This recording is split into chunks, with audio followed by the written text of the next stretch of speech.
আমি গত 90 সালে ইসলাম গ্রহণ করছি, তখন ওই ডিগ্রি ফাইনাল ইয়ারের ছাত্র। 90 সালে ডিগ্রি কমপ্লিট হয়েছে মুসলমান হওয়ার পর ওই বছরেই। এরপরে মাস্টার্স করছি ঢাকা ইউনিভার্সিটি থেকে। মাস্টার্স করার পরে একটা কলেজে চাকরি হয়েছিল, কলেজের লেকচারার হিসাবে।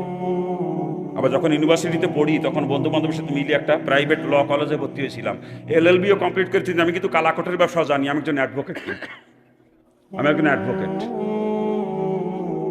আমি কলেজে শিক্ষকতা করছিলাম মাত্র 7 মাস।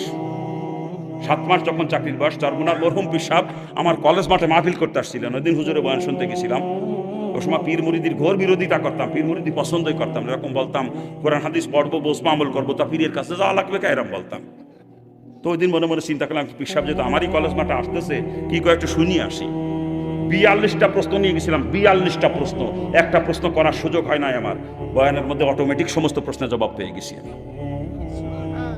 ওই দিনই মরহুম আল্লাহর কুতুবের হাতে বায়াত হয়েছি আমি। ওই দিনই হুজুরের দিন পর্দার উপরে খুব গুরুত্ব সহকারে আলোচনা করছেন, একটা হাদিসের ব্যাখ্যা করছেন হুজুর।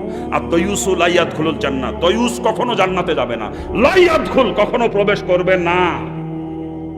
আর হুজুরের ওই দিন বয়ান শোনার পরে সারা রাত আমি ঘুমাইতে পারি না, সারা রাত খালি কাঁদছিলাম।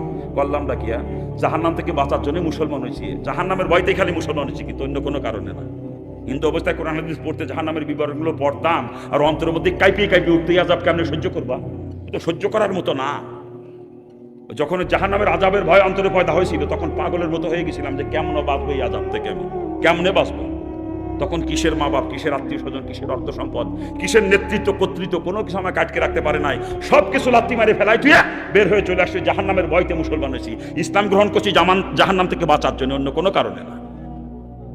ওই দিন হুজুরের বয়ান শোনার পরে চিন্তা করতেছি যে এই জাহান্নাম থেকে বাঁচার জন্য মুসলমান হইলাম, আবার আমি এখন কলেজে যুবতী মেয়েদেরকে পড়াই, আমি তো দয়ুস, এই আমার তো জাহান্নামে যাওয়া লাগবে।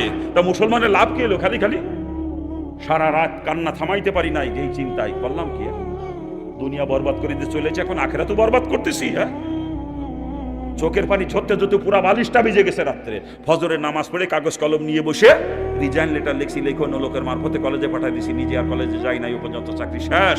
আমি না খেয়ে মরে যাবো তাও ভালো, কিন্তু ওই চাকরি করবো না যেই চাকরি করে জাহান্নামে যাওয়া লাগবে। চাকরি ছেড়ে দিলাম। চাকরি ছেড়ে দেওয়ার পরে চরমোনাইতে গেলাম রমজান মাসে, হুজুরের সঙ্গে পরামর্শ করলাম, হুজুর চাকরি ছেড়ে দিছি। হুজুর আসতে কি, আপনার পান নিচে এক বিন্দু বালুও নাই, বাসমান শাওলার মতো আপনি, আর এখন চাকরি ছেড়ে দিলেন। তার মানে বোঝেন, আমি যখন ইসলাম গ্রহণ করছি বাপের সমস্ত সম্পত্তি থেকে বঞ্চিত। এরপরে কেবল মাস্টার্স কমপ্লিট করে চাকরিটা হয়েছে অল্প দিন, ওই সময় চাকরি ছেড়ে দিলাম। আমার পান নিচে এক বিন্দু বালুও নাই। তখন আমি চিন্তা করি না আমার কে খাওয়াবে, রিজিকের মালিক আমার চাকরি না, রিজিকের মালিক কি আমার চাকরি? হ্যাঁ, ওই চিন্তা করি নাই কি খাবো, কি করবো, কি খাবো চিন্তা করি নাই। আল্লাহর উপরে তাওয়াক্কুল করে চাকরিতে লাথি মারছি। আমি চাকরি ছাড়িতে না খেয়ে মরে গেছি না, কি কারণ? আরে ওই চাকরি যদি আজকে করতাম তো সর্বোচ্চ 1 লাখ টাকা বেতন তো তার উপরে তৈত। কিন্তু ওই চাকরি ছাড়ি দিয়ে মাদ্রাসায় গেছিলাম বুঝলে, মাদ্রাসার বারান্দাতে কিছুদিন ঘোরাঘুরি করছি বুঝলে, আল্লাহ মাসে 14-15 লক্ষ টাকায় হাতে দেয়। বর্তমান 14-15 লক্ষ টাকা ইনকাম প্রতি মাসে আপনাদের দোয়া বরকত, আমার 14-15 লাখ। আর ওই চাকরি যদি করতাম তো সর্বোচ্চ 1 লাখ টাকা বেতন তো তার উপরে হইতো না, কথা ঠিক না? কিন্তু আমি চাকরির প্রতি ইয়াকিন করি নাই, আমি আল্লাহ তোমাকে জাতের উপরে ইয়াকিন করে চাকরিতে লাথি মারছি।